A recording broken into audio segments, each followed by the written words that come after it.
India is an adventurous paradise. You head out for a holiday, which quickly turns into a survival situation. A dream turns into a nightmare. I'm thirsty, I'm tired, I'm hungry, and I'm lost. Shelter, water, and food become a priority. A fire to keep you warm. But how? I'm Chandan Lahiri from OTS Survival School. I'll give you some tips and show you some tricks to use in a self-reliant situation. Do not think problems can only happen to other people. It can happen to you. I'm assuming that you have been out camping, either alone or with your friends.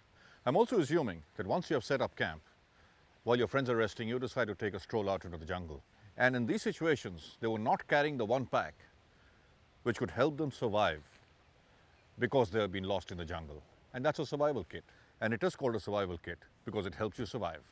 Always carry it, particularly so if you're only out for maybe half an hour and you think, I'll just go down, relieve myself and come back. Particularly for those situations, always keep a survival kit with you. Take a look. When you're heading out into the wilderness, there are three things that you need to carry with you all the time. These are three packs. It is not about extreme survival. It's about being prepared. The most important, according to me at least, is the survival kit. Now what I have here in front of me is a survival kit opened up. That looks like lots of things. But what you essentially need to do is to cover the 8 essentials of survival, which is shelter, water, fire, food, signaling, navigation, and first aid. Obviously, the most important, which is attitude, does not have any gear. That's up there in your head. Now, this is my survival kit. This is a lot of stuff, and you don't need all this stuff for all the places that you're going to. What you need to do is prepare for the place that you're going into. So you need to decide where you're going and the kind of stuff that you need. Carry a small fishing kit. You got tackles. You got things for fire, for instance. Carry fire starters. These work extremely well, work when wet, and work for years. Certainly carry torches. You'll need a head torch to keep your hands free.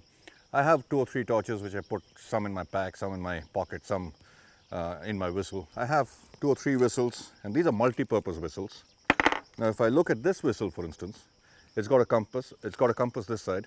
It's got a thermometer here. It comes with a little keychain, and it's got a whistle. The other whistle, it's again got a compass. It's got a whistle. It has got a ferrocerium rod. I can start fires with this, and it's got a little container where I keep my tinder. You can use kitchen foil to make utensils, to boil your water in case you don't have a pan. You can make fire reflectors out of this. Leftover food you can pack in this. Cordage. You can never carry enough cordage. So carry lots of cordage. Tie your top, tie a hammock. Your chain is gone off your rucksack, so tie that up. Your bootlaces, carry extra bootlaces. Carry emergency cord. And the way you can do that is by designing things like bracelets. You can put around your neck. You can design a belt. I have a little tin can and I can make char cloth out of. I have a magnifying glass which I can start fires with.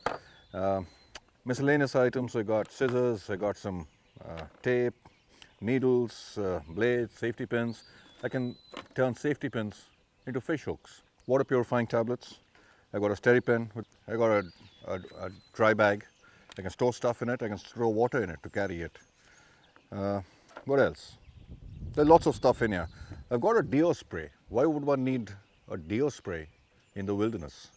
I actually use this to put in my tinder and work as an accelerant in which to start a fire. Sharpening stone for my knife. There's a lot of knife work you'll end up doing, particularly if you're going to be building shelter. So you need a sharpening stone. The knife is something that you'll use pretty much throughout the day. I got some straps, I got some wire saw. So that's pretty much your survival kit. The things that are here and the things that you put in that survival kit, these are the things that are going to make your life in those few hours much more comfortable, much less frustrating, and you'll be happy that you actually had all these things. Remember the 7 P's. Proper planning, preparation, and practice prevents possible problems. So that's a survival kit. And if you get into a survival situation, don't think it can't happen to you. It can happen to you. Learn to adapt, improvise, innovate, and overcome. To learn more tips and tricks, visit this site. I'm Chandan Lahiri, and I hope to see you soon at the OTS Survival School. Leave nothing but footprints. Bring back nothing but memories.